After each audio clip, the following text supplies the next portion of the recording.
início, então, a mais uma palestra aqui do nosso ciclo de seminários, né, do Programa de Pós-Graduação em Neurociências da UF e do Programa de Pós-Graduação em Biologia Molecular e Celular da Unirio. Hoje, o nosso convidado é o professor Félix Alexandre Antunes Soares, da Universidade Federal de Santa Maria.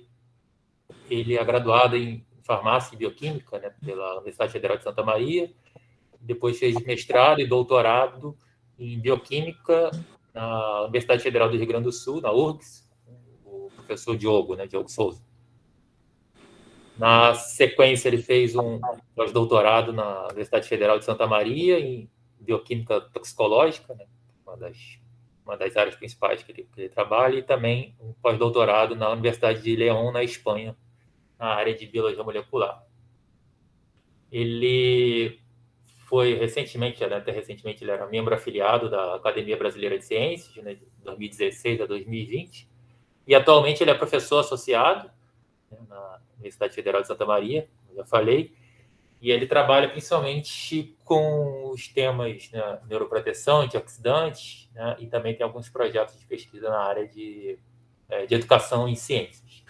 E hoje ele vai falar para a gente, né, como a maioria que já estava aqui já percebeu um pouco, né, mas ele vai falar um pouco para a gente, vai falar sobre o C. elegans como modelo para estudos neurotoxicológicos.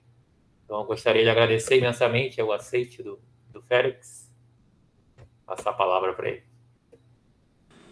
Bom, acho que vocês todos devem estar me escutando. Né? Bom, primeiro eu queria agradecer muito ao convite, né, para a gente poder falar um pouco sobre o que a gente vem fazendo aqui em Santa Maria, né, principalmente o que a gente vem trabalhando e desenvolvendo nesse modelo do C. elegans, né, nos modelos alternativos. Queria agradecer a comissão organizadora, né, que nos convidou, mas principalmente na pessoa do Alexandre, com quem eu troquei uma série de e-mails, né. Muito obrigado pela paciência, Alexandre, na troca de e-mails, que foi bastante, até a gente conseguir acertar a data. Muito obrigado. Tranquilo. Eu vou, sem mais demora, deixa eu passar aqui. Bom, eu expliquei, né? Só preciso saber se vocês vão conseguir ver a minha tela. Dá para ver. Dá para ver. Tudo ok. Bom, então, eu vou tentar falar aqui para vocês. Vou até botar o cronômetro aqui para depois o Alexandre não me xingar. Né? Vou falar para vocês, então, do C. elegans como modelo para estudos neurotoxicológicos. Bom, primeiro, o que é o C. elegans? Né? O C. elegans, então, ele é um nematóide de vida livre. Professor, né? Professor agora que dá aula online sempre tem que ter uma canetinha, né? Então, aqui vocês têm a figura dele, né? Esse é o Cyanoharbiditis elegans. Ele é um nematóide não parasita, é pequeno, né? Ele tem uma estrutura, a gente consegue ver ele a olho nu, né? Tem 1 milímetro, mas quando adulto. Se alimenta basicamente de uma bactéria, né? Da E. coli, que também não é patogênico. E tem 5 pares de cromossomos autossômicos e 1 par sexual. Então, a gente tem algumas outras características, né? A gente tem tudo isso está muito bem estudado e muito bem descrito para o modelo, né? O genoma dele também está descrito completo. Aqui a gente tem a quantidade de células, eu não estou mentindo. Isso aqui é realmente a quantidade de células. Essa aqui que o hermafrodita tem e essa aqui que o macho tem. Na verdade, esses são os 2 gêneros que a gente tem no elegans, né? Tem a maioria dos neurotransmissores e receptores que a gente conhece para mamíferos, a gente encontra também no Cyanoharbiditis elegans, o que faz com que a gente possa, então, pensar e trabalhar estudos de neurotoxicologia ou de neurociência também. Depois eu vou mostrar para vocês que tem uma quantidade bem expressiva de artigos publicados que envolvem C. elegans e neurociência, né? Porque ele tem, né, basicamente todos os neurotransmissores, tem todos os sistemas de neurotransmissores que a gente encontra nos mamíferos. Aqui só para mostrar as diferenças de tamanho entre os machos e os hermafroditas, né? E numa população de C. elegans, por exemplo, a maioria, 97%, 98% sempre sai hermafrodita, né? O macho só é necessário para uma fecundação e depois o próprio hermafrodita se autofecunda, a gente diz depois da primeira fecundação. Bom, como é que começou ou como é que surgiu essa história do C. elegans? Bom, no século passado, né, quando se descobriu a estrutura do DNA e se começou a estudar genética, biologia molecular, questões de transcrição, tradução, síntese proteica, etc., esse senhorzinho aqui, né, que é conhecido como o pai do C. elegans, né, o Sidney Brenner, começou a fazer estudos, ou começou a trabalhar com o C. elegans para investigar ou para fazer estudos da biologia do desenvolvimento. Né. Reza a lenda, né, isso aí é uma lenda mesmo, né, que na verdade o Brenner, ele tentou outros modelos, assim, mas ele queria um modelo que fosse dele. Ele tentou com Drosophila, tentava outros modelos alternativos, mas aí ele tinha alguns problemas. Ele disse, não, eu vou criar um modelo para que seja meu modelo e que eu possa desenvolver meus estudos de pesquisa. Bom, isso aí gerou, obviamente, alguns contratempos no início, mas a gente pode ver que em 2002, Brenner, o Horvitz e o Sulston ganharam o prêmio Nobel, então, né, a partir desses estudos na área de genética do desenvolvimento de órgãos e de morte celular, utilizando C. elegans como modelo. Né. Depois a gente também tem um outro prêmio Nobel, né, que foi dado para o Andrew Fire e para o Craig Mello, também por estudos em C. elegans, e a questão do RNA interferente. Ainda, eu acho que estava uma onda de elegans, né, 2002, 2006 e 2008, Martin Schauf compartilhou o Prêmio Nobel de Química também, trabalhando as proteínas fluorescentes, as GFPs, né, no C. elegans. Para que a gente traz isso? Mais para mostrar assim, que a gente está falando de um modelo que tem um reconhecimento, né, que tem já prêmios Nobel, né, dados a estudos para esse modelo, né? Isso serve para a gente, pelo menos, motivar quem escuta a primeira vez e nossa, né? Assim como as pessoas às vezes entram no doutorado e dizem, não, agora eu vou ganhar o prêmio Nobel. Isso aí, vamos lá. Temos que trabalhar nesse sentido. Então, o C. elegans, se você quer trabalhar com o prêmio Nobel, você também pode trabalhar com o prêmio Nobel ou também fazer pesquisa para ganhar o seu prêmio Nobel. Bom, com o desenvolvimento, então, da pesquisa do elegans, né, com o aumento dos grupos desde 63 até hoje, né, essa comunidade dos vermes, né, na verdade a comunidade do elegans tem fontes, aquilo que a gente chama de fontes de informação compartilhada, ou seja,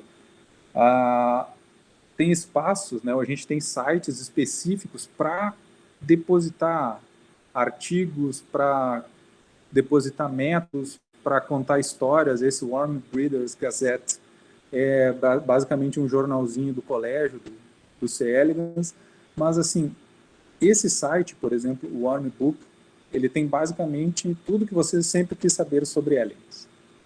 Tudo.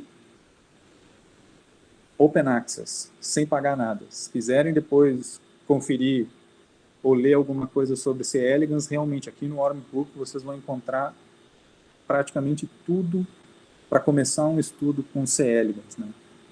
Metodologia para manutenção, comportamento, metodologia para reprodução, etc. Tem tudo aqui no Worm Book.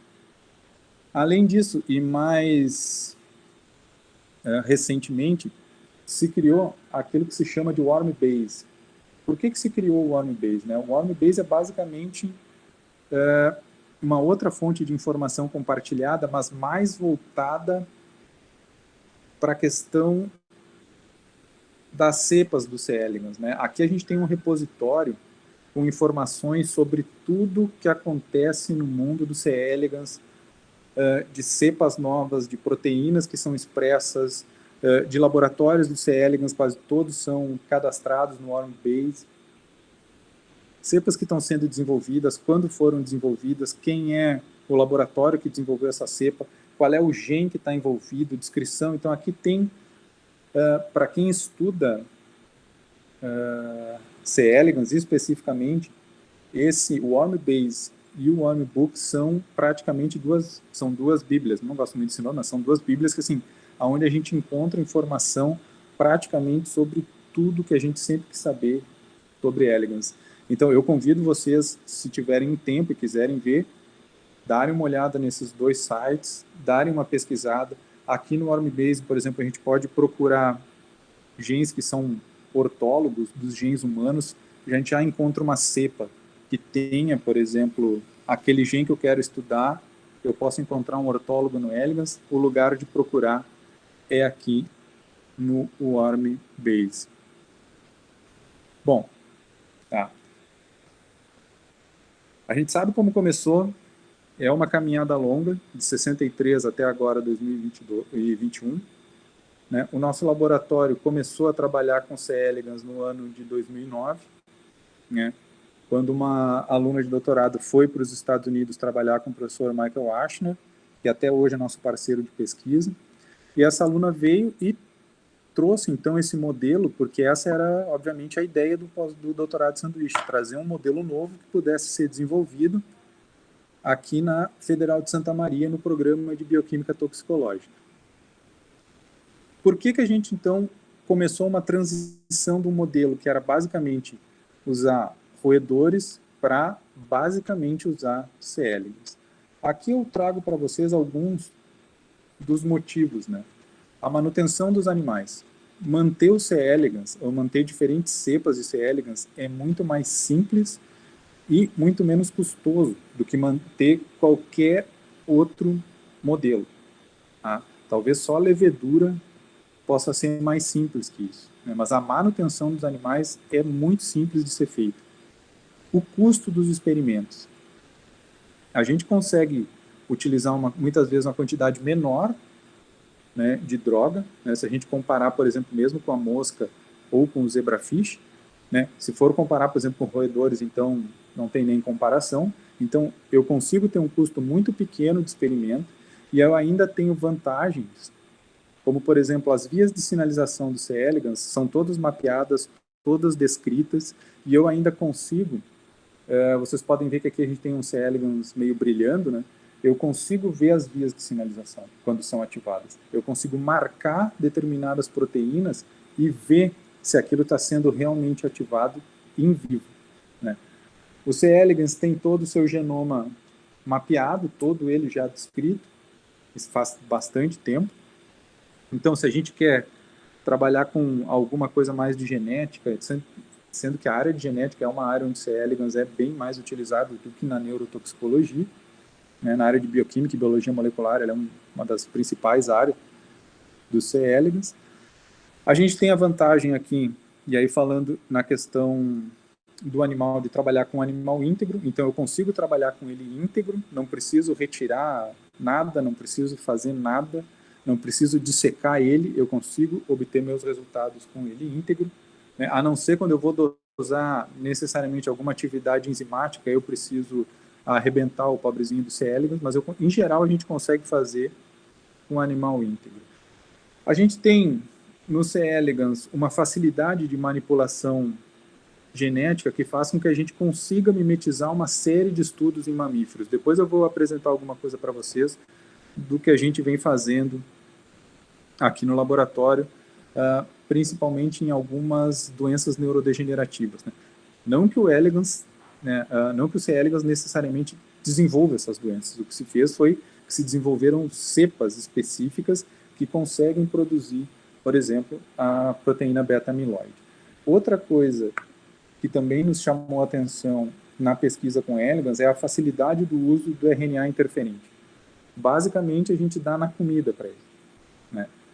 Tem libraries, tem uma série de bactérias, né, de E. coli, que já vem pronta, dá para o C. elegans comer, ele acaba produzindo RNA e tu já consegue diminuir a produção de proteínas. Então, isso aqui é uma facilidade incrível quando a gente pensa em outros usos, ou em outras, quando a gente usa outros modelos com RNA interferente. Por último, e não menos importante, né, tem uma questão ética, né, que é a questão do uso de mamíferos, né? Então, a gente também acaba proporcionando para os alunos, isso é uma coisa que também é importante, pelo menos eu considero uma coisa muito importante no Elegans, a possibilidade de trabalhar com modelos onde a gente não esteja trabalhando com mamíferos, ou não esteja trabalhando com vertebrados, onde eu não precise arrancar a cabeça do rato necessariamente. Alguns alunos têm problema com isso. Não estou dizendo, por exemplo, assim, que às vezes o pessoal confunde, né? O pessoal acha assim, não precisa passar no comitê de ética, então eu posso fazer o que eu quiser, já era.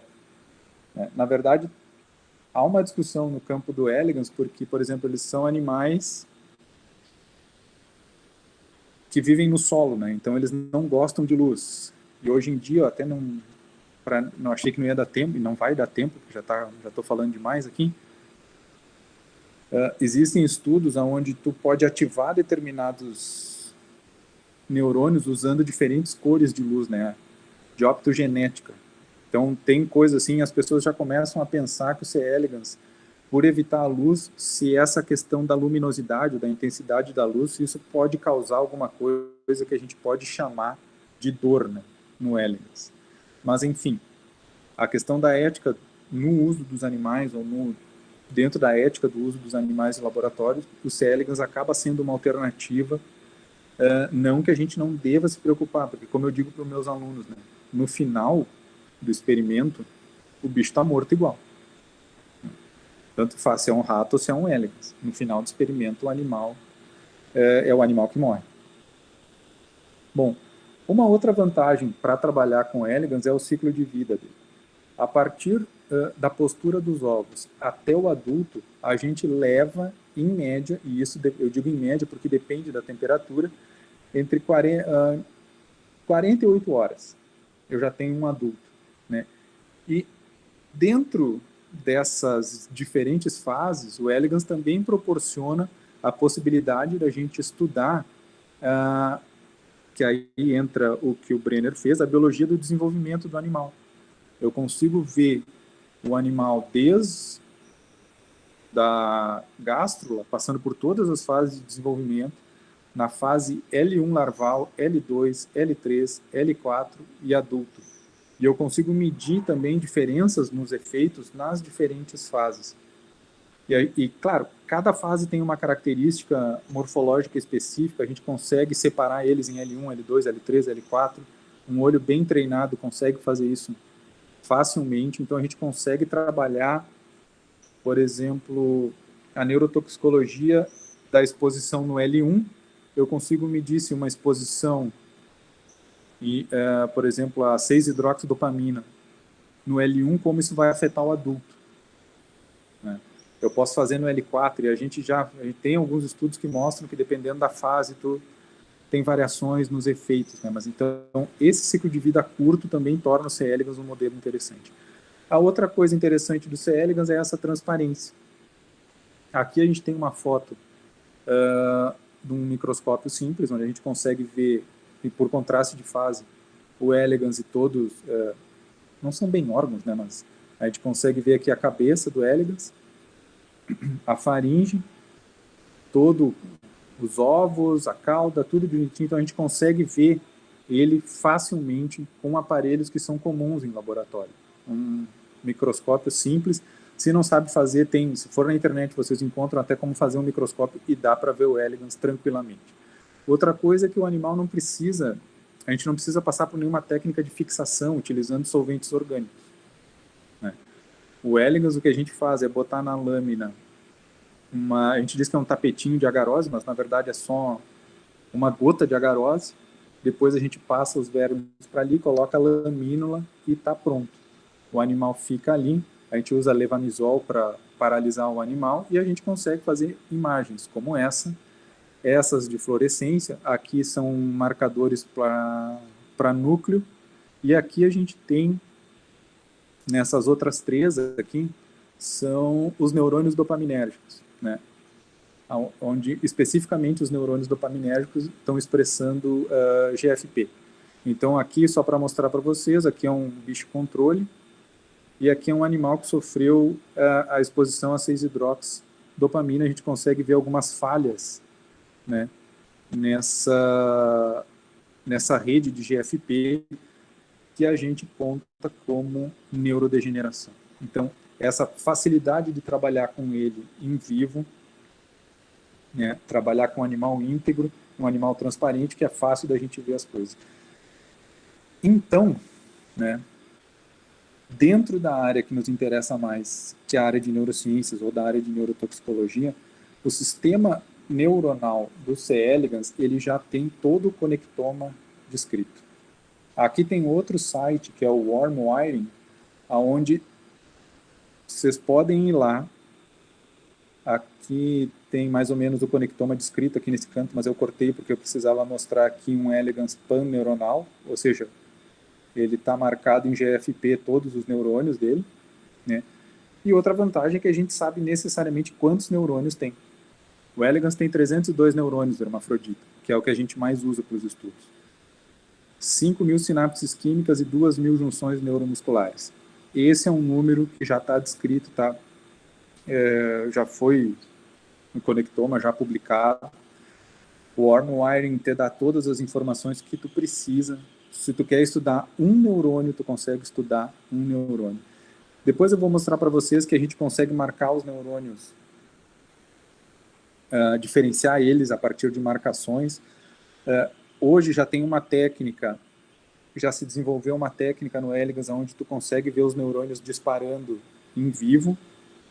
Eu não me lembro, acho que foi um professor na Califórnia, nos Estados Unidos, que desenvolveu uma cepa de elegans que tu consegue fazer um filme do elegans, tu consegue filmar ele na fluorescência e consegue ver os neurônios disparando, né? Eles brilham necessariamente quando são ativados. Então, com os neurônios mapeados, com o conectoma descrito, a gente consegue, então, medir, e no elegans é fácil medir alterações de comportamento, porque como todo animal, ele tem alguns comportamentos que são básicos, né, do animal, e a gente consegue medir variações nesses comportamentos. Ao medir alterações nesse comportamento, se sabe que determinadas alterações são específicas para determinados circuitos neuronais, ou ainda em determinadas vias, ou ainda a gente consegue chegar em algumas proteínas que possam estar envolvidas em maior ou em menor grau nessas alterações de comportamento. Então, uma das coisas que a gente gosta muito de fazer aqui no laboratório é sempre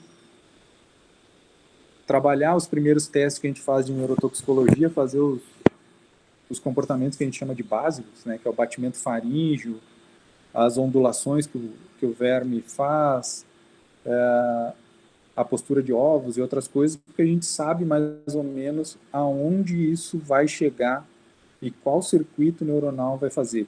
Tem comportamentos que são específicos para o sistema glutamatérgico, específico para o sistema dopaminérgico, para o sistema GABAérgico e assim por diante, né? Bom, para nos ajudar a trabalhar com elegans e utilizando essa questão da fluorescência do elegans, tem alguns equipamentos que nos ajudam e podem nos ajudar muito nos trabalhos tanto em farmacologia como em toxicologia, e aqui tem uma máquina que eu estava falando para o Alexandre, que é tipo uma máquina dos sonhos, né? Esse aqui é um sorter para elegans, onde eu consigo fazer estudos em placa, posso botar um vermezinho por placa, se eu quiser, posso botar no sorter, posso fazer aqui estudos de tamanho, posso fazer estudos separar por tamanho, posso separar por intensidade de fluorescência, posso fazer um monte de coisa, né? Esse é um sonho muito distante para alguém que está numa universidade como a que eu estou, assim, que a gente ia precisar basicamente de um CT Infra inteiro, de quando tinha CT Infra da CAPES para comprar esse equipamento. Mas é um equipamento o que tem de melhor, na verdade, para trabalhar esse High Throughput Screening, trabalhando com C. elegans, e aqui a gente consegue trabalhar com ele íntegro, e ainda conseguem recuperar ele no fim para continuar os experimentos. Mais recentemente, uma empresa da Universidade do Texas, tem uma empresa que é sediada na Universidade do Texas, eles desenvolveram o que a gente tem aqui é um chip, né, o Vivo Chip, e aqui eu não estou fazendo propaganda, na verdade é uma coisa bem interessante. Eles desenvolvem um chip, eu não sei se vocês conseguem ver aqui, onde eu tenho uma série de elegans. Eles entram em canalículos e eu consigo fazer com que eles fiquem parados nesses canais. o que acontece? Eu consigo fazer, tipo, 40 elegans ao mesmo tempo, eu consigo fazer as imagens deles. Então, eu consigo medir, e aqui eu estou medindo neurodegeneração dessa cepa BY200, que é a cepa onde eles expressam GFP nos neurônios dopaminérgicos, né? Então, aqui, na verdade, isso que eu estou mostrando para vocês são animais que foram expostos a uma neurotoxina, ao MPTP, e aí vocês estão vendo, assim, se vocês lembrarem daquela outra figura, aqui está faltando GFP. Então, só que aqui, com esse chip, eu consigo fazer 40 animais por vez. Então, esse também é uma facilidade do Elegance para fazer esses estudos de High Throughput Screening. Existem outras máquinas mais simples, existem outras máquinas mais fáceis de trabalhar e até mais baratas que essas, mas essas aqui são o que se tem de melhor, vamos dizer assim, para fazer o High Throughput Screening. Bom, um pouco de história, um pouco das vantagens do Elegance, mas como eu faço para trabalhar com Elegance? Já que eu espero ter convencido vocês de que ele é simples, lindo e maravilhoso para se trabalhar. E muito vantajoso quando a gente compara com outros, inclusive com outros modelos alternativos. Bom, se tem como principal centro de produção e de guarda, vamos dizer assim, de cepas de C. elegans, o CGC, que é o Oceano Herbarides Genetic Center, que fica na Universidade de Minnesota. Então, eles recebem cepas do mundo inteiro, mantêm essas cepas, qualquer cepa mutante, e eles também têm cepas, a que a gente chama de selvagem, N2 ou Wild Type. O que precisa fazer? A pessoa precisa se cadastrar ao laboratório ali, paga uma anuidade que é bem baratinha, na verdade, e tu paga em torno de $2 por cepa, mais a despesa do envio, né? Muitas vezes a despesa do envio acaba sendo mais caro que todas as cepas que a gente comprou. Para tentar melhorar o nosso caso aqui no Brasil e mesmo na América Latina, a gente montou e tem um grupo de professores que trabalham com Elegans, onde a gente compartilha cepas que já estão, né, ou que já estão nos territórios, né, no Brasil, na Argentina, no Uruguai, no Chile, tem o pessoal da Colômbia, tem o pessoal do México, e ali a gente consegue ver e trocar cepas também via correio. A gente consegue fazer essa troca de cepas, ali todo mundo abre, né, nesse grupo o tipo de cepas que tem. Caso a gente não encontre ali, é só pedir para o CGC, só que ultimamente o CGC tem demorado muito tempo para entregar. No Brasil a gente tem um problema, vamos dizer que é um problema meio recorrente, né, com a questão de importação de coisas para trabalho em pesquisa. A importação de cepas também não seria diferente, mas elas são muito baratas, né, e a gente acaba, a manutenção delas é fácil. Se tu tem um freezer menos 70, tu pede uma vez só, e aí tu consegue guardar as cepas e ainda emprestar um pouco para todo mundo, né. Bom, então a gente tem as cepas, a gente sabe que o modelo é bom, né, eu convenci vocês que o modelo é bom, já sabemos aonde pegar cepas, já sabemos aonde estudar, né, no Wormbook, no Wormbase, já sabemos também quem é que começou essa confusão toda do C. elegans, mas na pesquisa, para o bem ou para o mal, a gente precisa, né, a gente tem como demanda a questão da publicação. O que eu queria chamar a atenção para vocês é que a maioria dos artigos publicados dos elegans vem nos últimos 25 anos. Né? Esse aqui eu fiz uma pesquisinha no Web of Science da CAPES, né? Então, a maioria dos artigos de elegans vem sendo publicados nos últimos anos. Né? A gente vê, então, que o uso de elegans no mundo, e aqui é geral, vem numa crescente. Né? Por isso que ele por ser um modelo simples, por ser um modelo que dá umas respostas rápidas, por ele ser de fácil manipulação.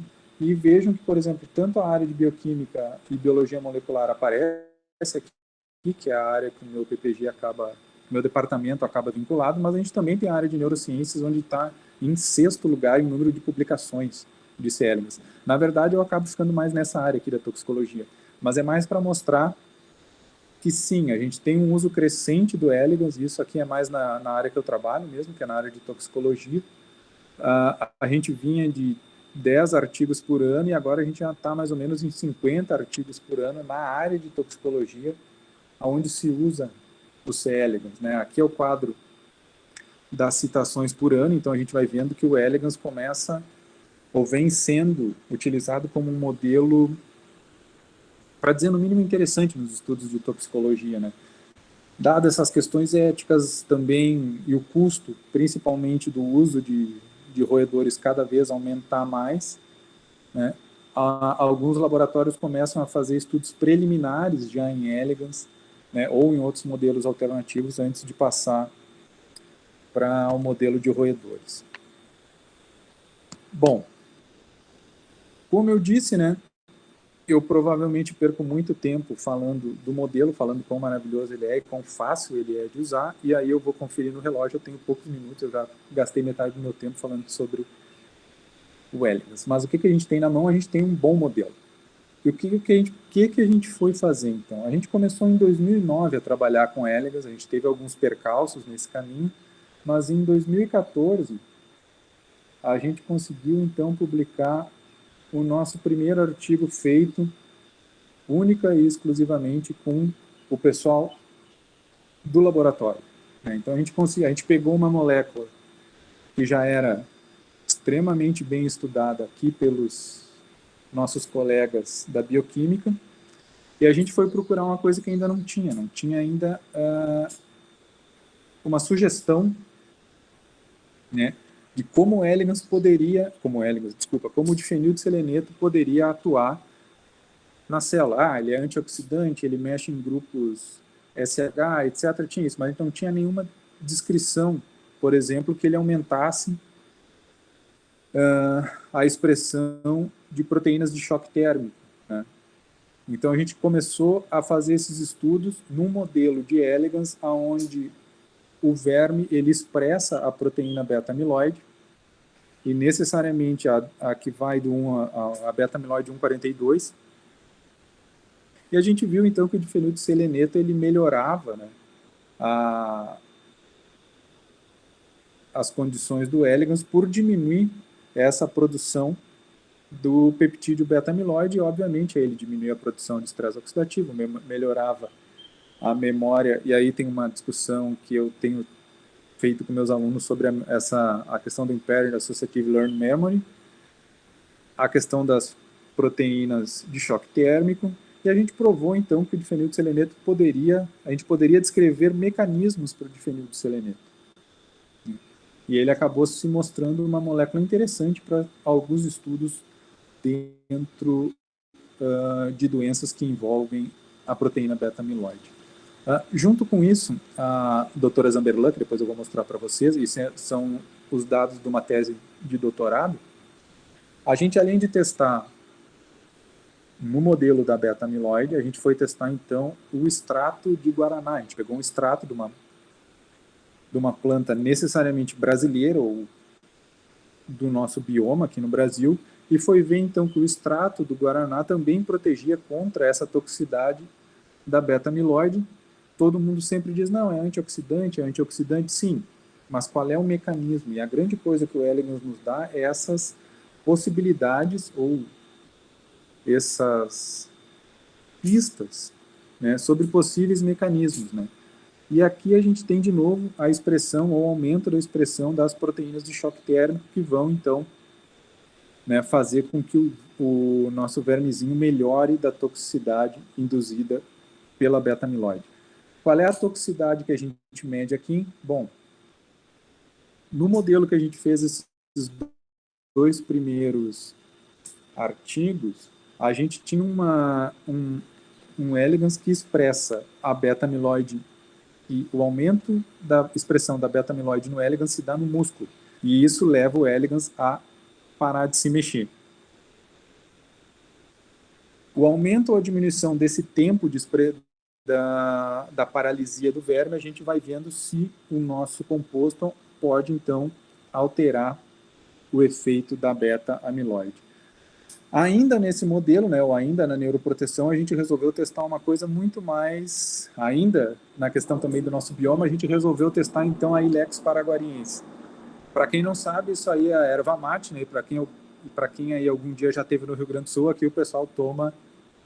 o pessoal consome erva mate como se fosse água, né? Então a gente está sempre tomando o tal do chimarrão ou do mate, né? Então a gente resolveu fazer um estudo em conjunto com a professora Riva, que é da Federal do Rio Grande do Norte, aonde a gente testou o extrato da Ilex paraguariensis e um dos principais componentes, que é a cafeína. O que a gente viu, então, que tanto o extrato quanto a cafeína poderiam proteger, né, ou melhorar as condições dos elegans que expressavam também a beta-amiloide. Nesse aqui a gente já tinha uma outra cepa que expressava beta-amiloide agora nos neurônios. Então, esse aqui já é um pouco... A gente já tinha condições de ter essa cepa e também de analisar essa cepa. Então, o que a gente tem duas teses, né, onde a gente conseguiu trabalhar com elegans que expressa a proteína beta-amiloide.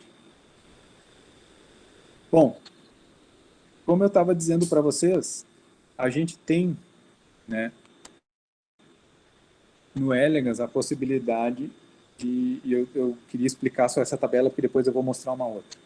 Aqui a gente tem cepas diferentes de beta-amiloide. Essas aqui são as que eu tenho no meu laboratório. Com essas aqui a gente já conseguiu trabalhar com elegans, fazer alguns estudos preliminares sobre drogas ou compostos que poderiam ser úteis, por exemplo, na doença de Alzheimer. Mas vejam que, por exemplo, a gente tem uma série de outras cepas que também tem alguma outra diferença. Aqui, por exemplo, não é paneuronal, é proteína beta-amiloide especificamente nos neurônios dopaminérgicos. A gente tem modelos para proteína tau e para expressão da proteína tau e para fosforilação da proteína tau. E recentemente, 2018, né, o grupo do professor Wong conseguiu então desenvolver uma cepa de elegans que expressa ao mesmo tempo beta-amiloide e a proteína tau, para fazer, então, para aproximar ainda mais o modelo, ao invés de usar só proteína beta-amiloide ou só proteína tau, isso nos aproxima um pouco mais e melhora a nossa possibilidade de fazer estudos no C. elegans, visando, então, a doença de Alzheimer. Bom, não muito satisfeitos, né, a gente resolveu testar, então, uma outra cepa, né? E recentemente a gente começou também a estudar a doença de Huntington, né? Onde a gente tem uma cepa de elegans que expressa a huntingtina, né? E o que a gente viu? A gente viu então que aqui a gente está usando a mesma molécula que a gente usou lá no primeiro estudo do Alzheimer, e viu que e aí de novo a gente conseguiu propor um mecanismo.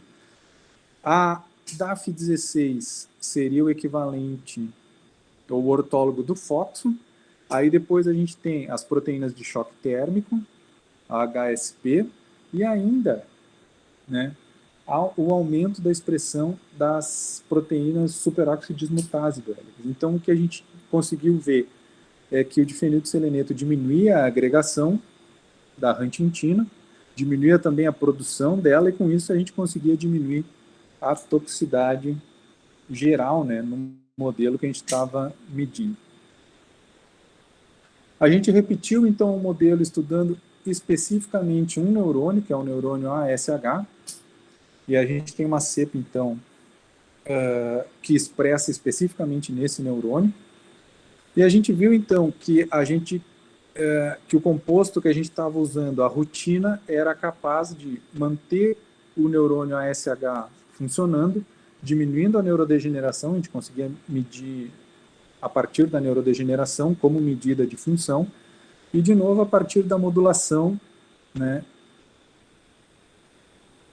da SOD3, da proteína de choque térmico e da translocação da DAF16 para o núcleo, que aí vai ativar as vias contra estresse oxidativo. Bom, doença de Alzheimer, Huntington.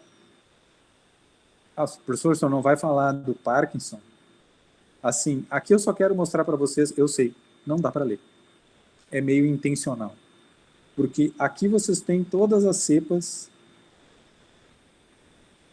que tem descritas para C. elegans que trabalham ou que podem ser trabalhados na pesquisa com a doença de Parkinson. E como tem outros grupos de pesquisa no Brasil que trabalham mais com manganismo e com Parkinson, o meu grupo, a gente resolveu focar basicamente nas doenças de agregação proteica, na doença de Alzheimer e no Huntington, tá? Mas quem tem interesse, por exemplo, na doença de Parkinson, tem cepas aqui para escolher o que quiser e depois é só dar uma olhada lá naqueles sites que eu falei que vocês conseguem identificar cepas que sejam boas para vocês. Eu vou tentar falar agora em 10 minutos, né? Eu juro que eu vou terminar em 10 minutos.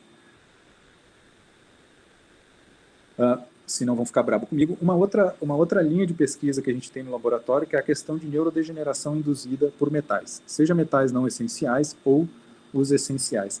A gente publicou em 2017 um capítulo de livro onde a gente fazia um resumo, né, da neurodegeneração induzidas por metais em C. elegans, e aonde a gente tinha os alvos que poderiam proteger os C. elegans, basicamente, da toxicidade induzida por uma série de metais. No meu laboratório, a gente praticamente trabalha com mercúrio e com manganês, né?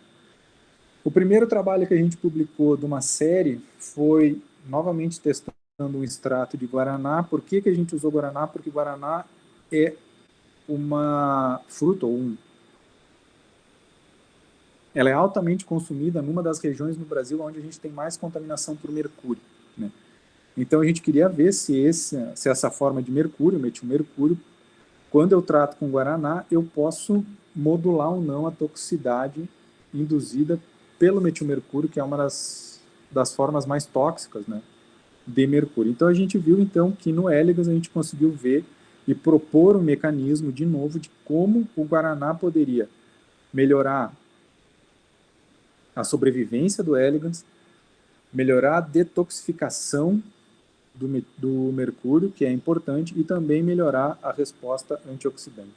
Recentemente, também numa colaboração com o laboratório do professor Ashner, nos Estados Unidos, a gente conseguiu mostrar, né, que uma exposição crônica a metilmercúrio, ela necessariamente causa neurodegeneração nos neurônios dopaminérgicos, né? Então, isso vai trazer uma série de estudos que depois são mais específicos lá do laboratório do professor Ashner. Quem quiser procurar depois, a gente pode conversar sobre isso, né?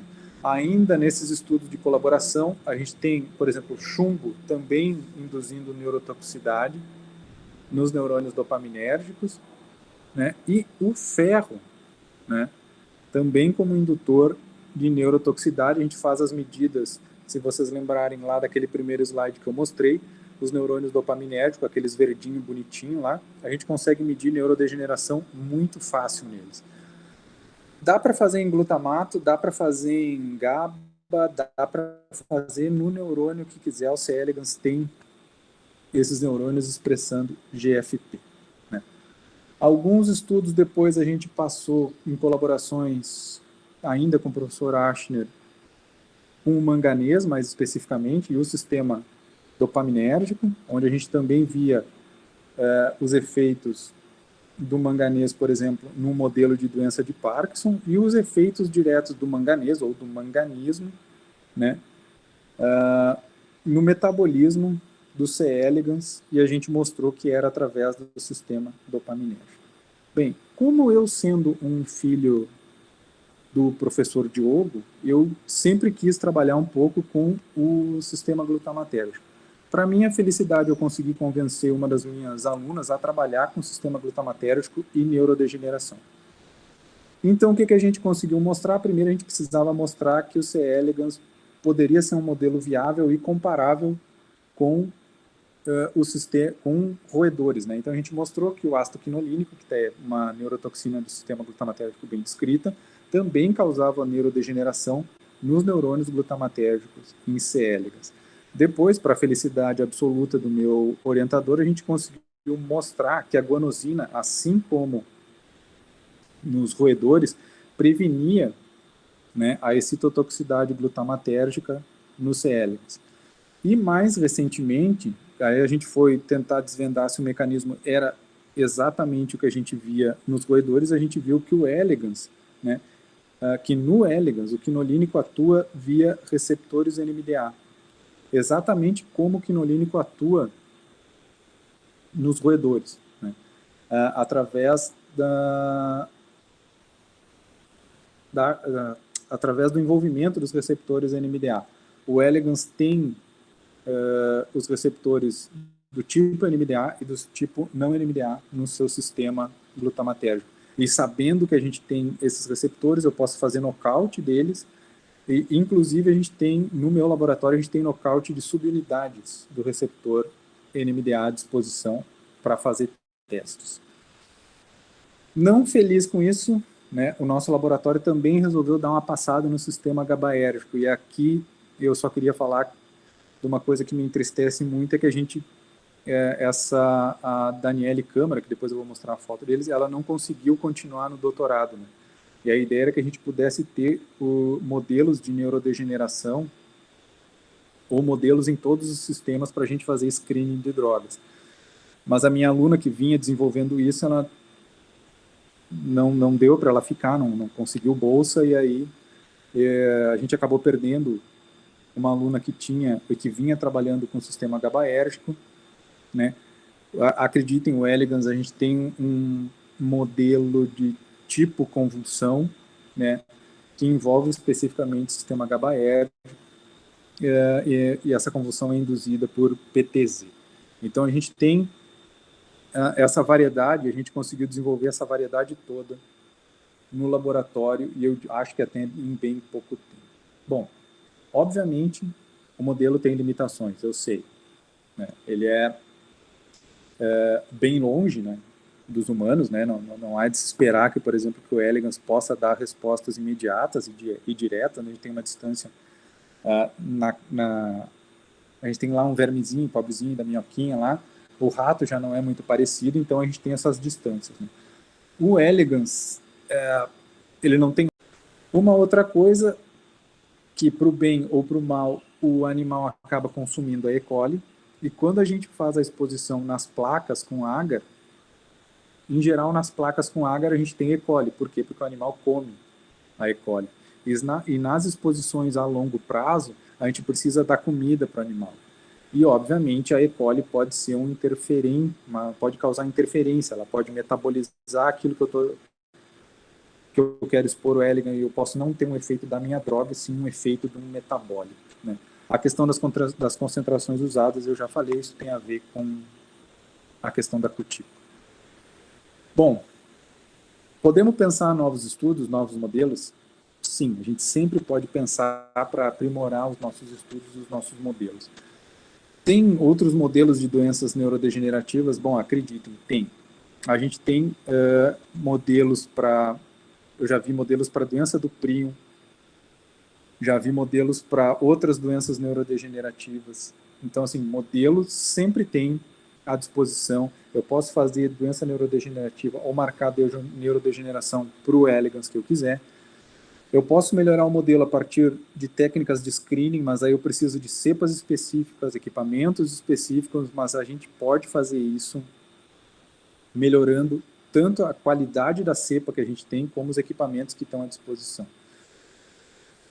Uma das lutas que a gente tem é a questão de protocolos e legislação, que é a questão de criar estándares ou padrões do estudo de elegans, por exemplo, para contaminação, que é uma coisa que o meu laboratório vai se deter agora, né, de pegar esses padrões que a gente tem de contaminação e ver se em exposições a longo prazo isso já causa algum problema ou não, e ver se a gente consegue transformar o elegans num modelo animal padrão para legislações de contaminação, por exemplo, de solo. Uma outra coisa que eu chamo a atenção são os softwares para estudos de comportamento. Porque esses softwares mais comuns, o NMaze, XMaze, não sei o quê, eles não conseguem dar medidas confiáveis do elegans. Como o elegans faz movimentos ondulares, se eu medir só o meio do elegans, eu só consigo saber se ele vai para frente, se ele vai para trás, e não consigo fazer outras medidas que são extremamente importantes. Então, existem softwares para elegans específicos que, obviamente, acabam sendo caros, né? Mas a gente consegue alguns softwares livres, mas com essas limitações que, às vezes, não consegue medir o animal na porção da frente da cabeça ou na porção do rabo do animal. Bom, o nosso laboratório agora está pensando em trabalhar com estudos de contaminação a longo prazo, como eu disse, a questão de pesticidas e metais, que aqui no Rio Grande do Sul, por exemplo, é um dos maiores consumidores de agrotóxicos, talvez, do Brasil. Junto com isso, a gente tem algumas áreas de mineração, e junto com isso, a gente tem, então, exposições a longo prazo nas pessoas e no solo, né? Uma outra coisa que a gente também vai tentar desenvolver são a questão de trabalhar com misturas complexas. Por quê? Porque a gente nunca está sempre exposto a uma única coisa, né? E a ideia disso é transformar o elegans como um modelo para a ecotoxicologia. Já tem alguns estudos do elegans como modelo para algumas exposições importantes dentro da ecotoxicologia. A ideia que a gente tem num edital que a gente ganhou aqui da FAPERGS é fazer alguns estudos ecotoxicológicos de interesse no Rio Grande do Sul. Por que isso pode ser interessante? Porque a gente consegue fazer estudos de efeitos transgeracional no elegans, eu posso fazer uma exposição na geração F0 e ver até onde esse efeito perdura no elegans, né? E a partir daí a gente precisa desenvolver marcadores epigenéticos na área de neurotoxicologia, não me lembro de algum, que sejam confiáveis para os nossos estudos.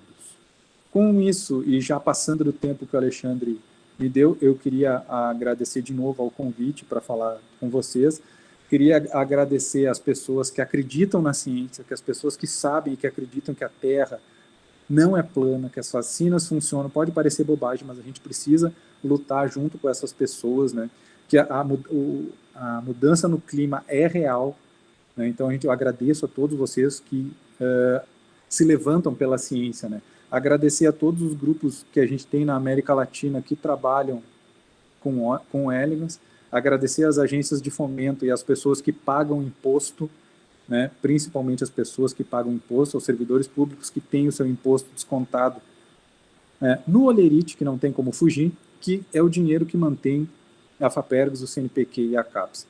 Por fim, agradecer a todo esse grupo de pesquisadoras que trabalham comigo e que desenvolveram todos esses trabalhos que eu apresentei para vocês. Aqui a gente tem, nesse meio aqui, as alunas que já deixaram o laboratório, né? E aqui nas laterais as meninas que ainda trabalham no elegans. Muito obrigado pela atenção, pessoal. Desculpa que eu passei do meu tempo e eu falei corrido demais, mas espero que vocês tenham entendido e eu posso conversar com vocês o tempo que vocês acharem necessário.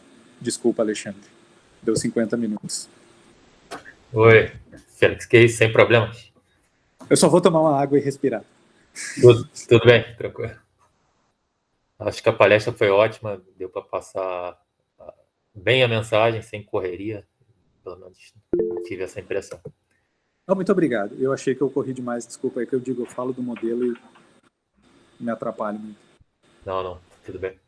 Então, a gente vai abrir para perguntas agora. Tem uma pergunta aqui do Lucas, que ele tinha deixado aqui no chat, se tinha algum modelo do C. elegans para transtorno do desenvolvimento, do neurodesenvolvimento. Cara, assim, ó, tinha uma professora em Santa Catarina, mas não era em Araranguá, que ela me escreveu porque ela queria trabalhar necessariamente com autismo. E aí a gente foi atrás, procurou, e se eu não me engano tem cepas que tem ortólogos de algumas proteínas que estão modificadas, que são relacionadas com o autismo. Eu não fui muito atrás disso, mas tem modelo para transtorno, para C. elegans, tu tem que ver a proteína, tipo, que tu quer estudar, ou a via que tu quer estudar, ou o sistema de neurotransmissão que tu quer estudar, ir lá naquele Wormbook ou no Wormbase, ou escrever para mim, porque aí a gente pode também trocar umas ideias. Mas tem sim, Lucas. Eu me lembro porque era professor da UDESC ou da Unesc. E vocês estão me escutando porque trancou tudo aqui para mim. Sim, estamos. Ah, que bom. Eu vou fechar minha câmera, ver se melhora. Mas tem sim. Sobre autismo eu vi algumas coisas sobre isso e a professora queria fazer alguns trabalhos com metal pesado e autismo, e eram umas 2 proteínas, assim, umas coisas assim, mas tem. Eu não me lembro agora, se quiser eu posso procurar e depois eu dou uma olhada, mas eu me lembro que tinha, assim. Tá ótimo. Vou passar para o Pablo agora e depois estamos abertos aí. Eu vou ficar com a minha câmera fechada porque a minha internet começou a travar, aquilo que eu falei, Alexandre. Então, eu estou na internet da universidade e vocês, como são de universidade pública, vocês sabem que às vezes a nossa internet não colabora com a gente. Não tem problema. Exatamente. Obrigado, Alexandre. Em primeiro lugar, obrigado, Félix. Palestra excelente, muito legal. Vendeu bem o seu peixe ou verme, né? Foi muito bom. Na verdade, eu queria, como eu acabo ajudando na administração aqui, eu queria trazer uma pergunta que veio do YouTube. A gente também faz a retransmissão pelo YouTube. E a pergunta é a seguinte: a gente acabou de. Meu Deus, eu estou no YouTube. Você estava. Isso que eu queria. Estava. A gente acabou de ter um problema técnico no YouTube, a palestra terminou. Isso? Problemas não era transmitido. Não é?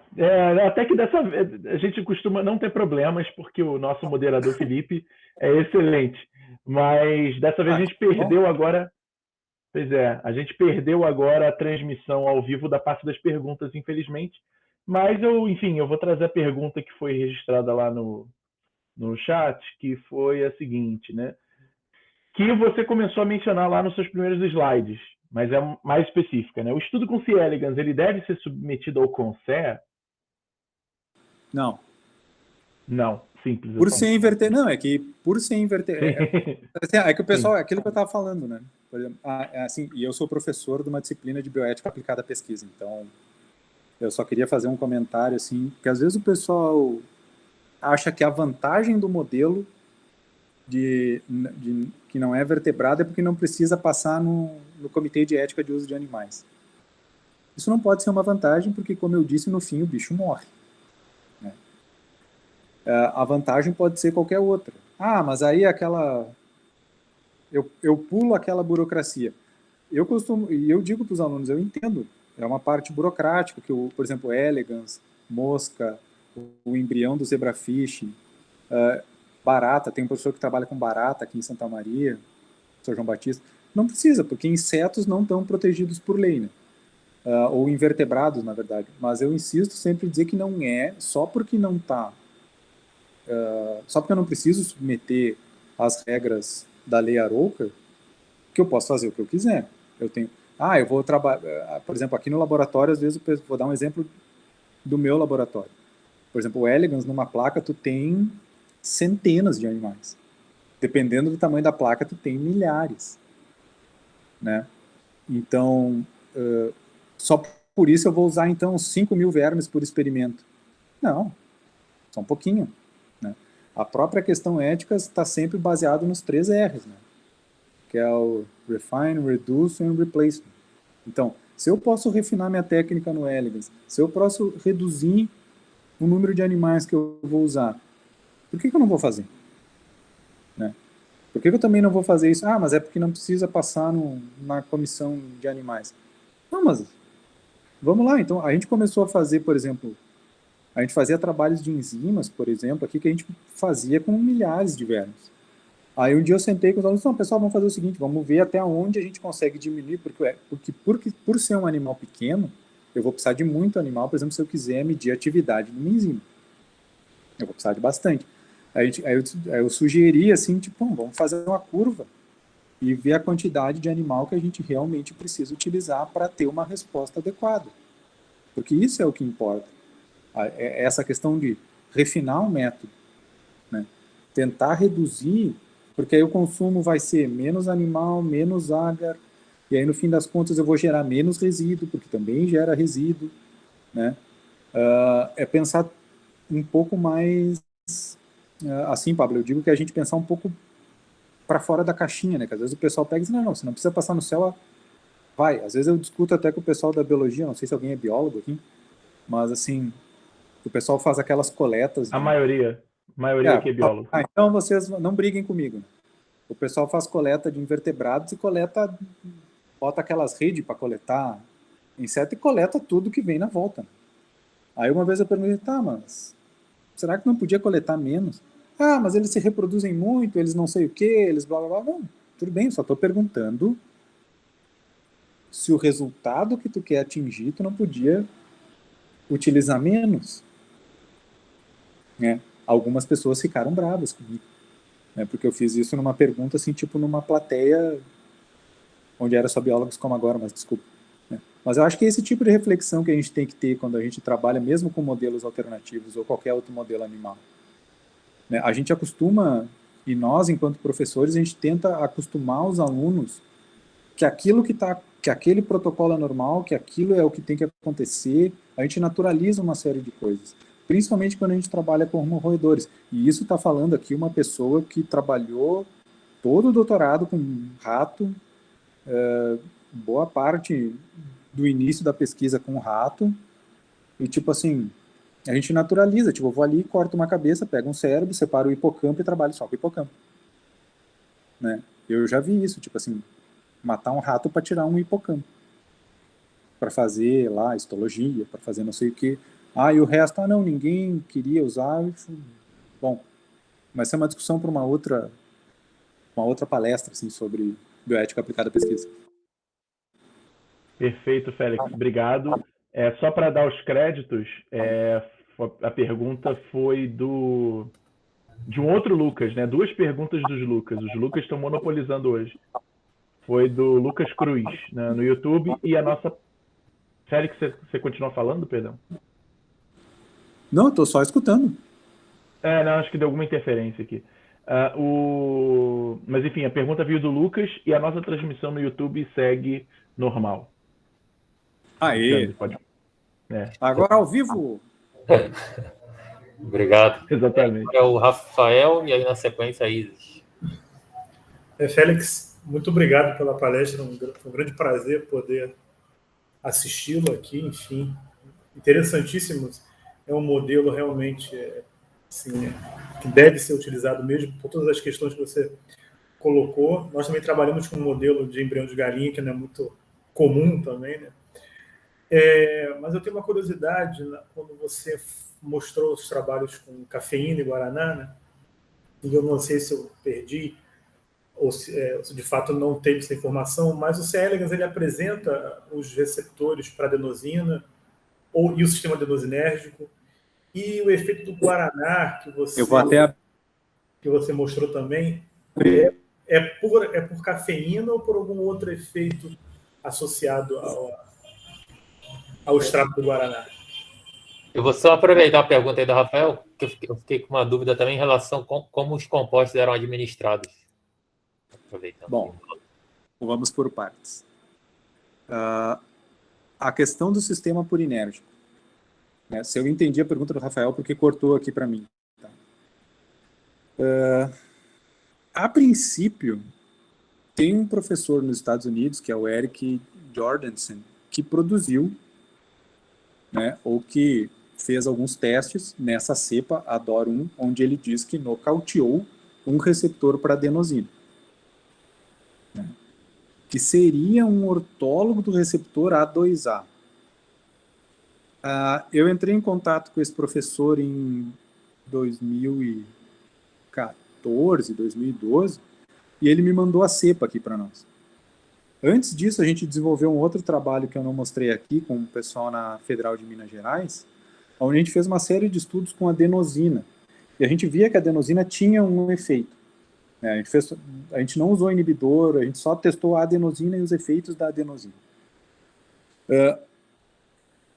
Dessa forma, e uns estudos farmacológicos que a gente fez bem, porque eu não quis ir muito nisso, porque esse professor, o próprio professor, o Eric, ele nunca publicou um artigo específico sobre a DOR2, sobre essa cepa. Tanto que se tu for ver e for atrás disso aí, as publicações são do meu laboratório. Né? Ele nunca confirmou isso, mas tu vai, por exemplo, lá no Wormbase e vai dizer, ortólogo para o receptor A2A purinérgico, né? Ou similar. Né? Então, a gente tem um pouco de... A gente diz que seria, né, um sistema purinérgico. Mas o C. elegans, por exemplo, tem todas as enzimas, né?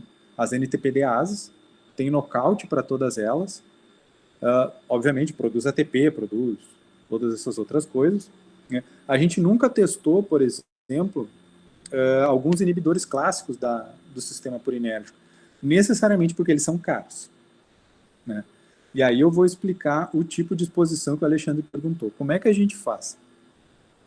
As exposições no elegans podem ser de duas maneiras. A gente pode fazer uma exposição que a gente chama de aguda, onde a gente pega o animal e a gente pega ele, literalmente, tira ele da placa onde ele cresce, coloca num Eppendorf com um meio líquido específico, que é o M9, e ali a gente faz a exposição por 1 hora do composto que tu quiser, da cafeína, do teu extrato, na concentração que tu achar necessário. Aí tu tira dali, geralmente essa exposição é feita no L1, e aí tu vai medir, por exemplo, do L1 até ele adulto, de um dia para o outro.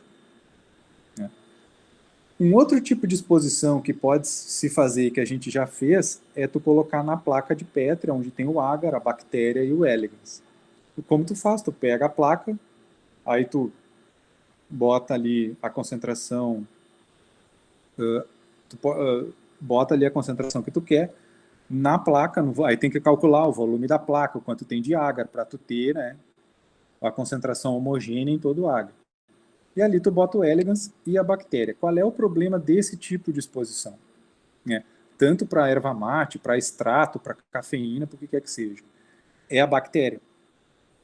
Porque toda vez que a gente vai fazer uma exposição a qualquer coisa no elegans na placa, a primeira coisa que a gente testa é o que isso faz na bactéria. Ou o que a bactéria faz com isso. Então pode utilizar também a bactéria morta. A gente pode inativar a bactéria com luz UV e colocar para o verme comer. O que se sabe disso? Se eu dou a bactéria viva, ou se eu dou a bactéria morta, o animal produz algumas proteínas diferentes, entre aquele que se alimenta com a bactéria morta e o que se alimenta com a bactéria viva. Eu posso, inclusive, dar outros tipos de bactérias para o elegans se alimentar, mas aí eu também vou estar mudando o metabolismo dele. E aí, no laboratório aqui a gente faz uma escolha. A gente prefere trabalhar com um modelo mais padrão, que é com a P50, que é a E. coli mais comum, e os extratos a gente testa, vê se mata a bactéria, se aumenta a proliferação da bactéria, vê se faz alguma coisa com a bactéria. Né? A partir daí a gente faz essas exposições a longo prazo na placa. Na exposição no meio líquido, quando não vai bactéria, aí não tem muito problema. A gente só coloca ali, deixa 1 horinha, 1 horinha e meia, e vai fazer as medidas. Em geral, essas mais agudas, a gente vai ver o que essa exposição dispara, por exemplo, de RNA mensageiro, de vias de sinalização, porque é muito rápido isso no elegans. É muito rápido mesmo. Inclusive, tem técnicas para ver isso acontecendo ao vivo, assim. De tu fazer a exposição ao vivo em